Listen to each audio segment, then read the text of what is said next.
અમદાવાદ મહાનગરપાલિકાની બોર્ડ બેઠકમાં વરસાદી પાણી ભરાવાના મુદ્દે સત્તાપક્ષ અને વિપક્ષ વચ્ચે ભારે હોબાળો જોવા મળ્યો.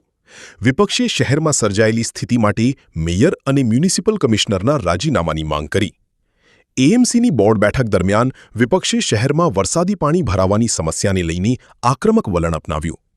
પૂર્વ વિપક્ષ નેતા શહેજાદ ખાન પઠાણે કહ્યું કે જેમ પેપર લીક મુદ્દે શિક્ષણ મંત્રીએ રાજીનામું આપ્યું હતું તેવી જ રીતે શહેર પણ લીક થયું છે. તેથી વરસાદી પાણી ભરાવા માટે જવાબદાર મેયર અથવા કમિશનરે રાજીનામું આપવું જોઈએ. વિપક્ષે વધુમાં સવાલ ઉઠાવ્યો કે ચાદર હોય તેટલા જ પગ લંબાવવા જોઈએ. જો પૂરતી સુવિધા નહોતી તો બોપલ અને ઘુમાને અમદાવાદ મહાનગરપાલિકાની હદમાં શા માટે સામેલ કરવામાં આવ્યા? વિપક્ષે આરોપ લગાવ્યો કે કરોડો રૂપિયાના ડ્રેનેજ પ્રોજેક્ટ, નવી લાઇનો અને વર્લ્ડ બેંકની લોન છતાં વરસાદી પાણી ભરાવાની સમસ્યા યથાવત રહી છે. જો કે આક્ષેપોનો જવાબ આપતા વોટર કમિટી ચેરમેન ધરમશી દેસાઈએ જણાવ્યું કે શહેરમાં અસાધારણ વરસાદ પડ્યો હતો. તેમ છતાં એએમસી દ્વારા ઝડપી કામગીરી કરીને મોટાભાગના વિસ્તારોમાંથી પાણીનો નિકાલ કરવામાં આવ્યો હતો. શું કહે છે વિરોધ પક્ષ અને પક્ષ, આવો સાંભળીએ. परीक्षा का पेपर लीक होता है तो देश के शिक्षा मंत्री को रिजाइन राजीनामा दे देना पड़ता है. आज अहमदाबाद शहर में भारतीय जनता पार्टी के राज में पूरा का पूरा शहर लीक हो चुका है. यानी कि पूरा का पूरा शहर बरसात में बर्बाद हो रहा है, पानी में डूब रहा है.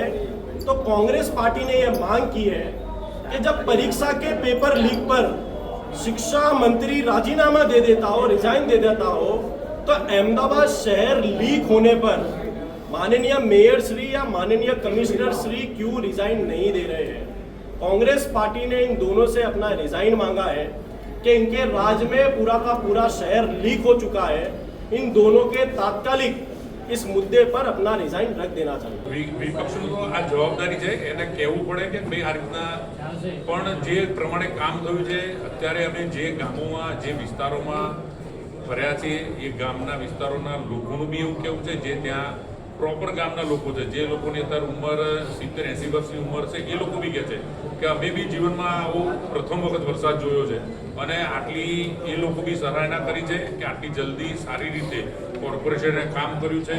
કોર્પોરેશનના અને કોર્પોરેટરો બધા રાત દિવસ રોડ ઉપર ઊભા રહી અને આ સંપૂર્ણ જવાબદારીપૂર્વક કામ કર્યું છે. એટલા માટે બધાને અમે બિરદાવીએ છીએ અને આટલું સારી રીતે કામ પૂર્ણ કર્યું છે. વિપક્ષે કટાક્ષ કર્યો છે કે કોમનવેલ્થ ગેમમાં રસ્તાઓ પર સ્વિમિંગ પુલ ખર્ચ ન કરી અને સ્વિમિંગની કોમ્પિટિશન યોજવી.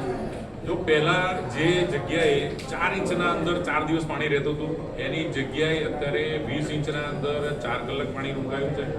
હજી એના કામો જે છે એ પાઇપલાઇનમાં છે, એ કામ પૂર્ણ થશે જ્યારે, એટલે બિલકુલ આ વિષય પાણી ભરાવાનું અમદાવાદમાં ક્યારે રહે. ऐसे ही अन्य खबरों के लिए चैनल को सब्सक्राइब कीजिए. खबरों का नोटिफिकेशन पाने के लिए बेल आइकॉन को जरूर दबाएं.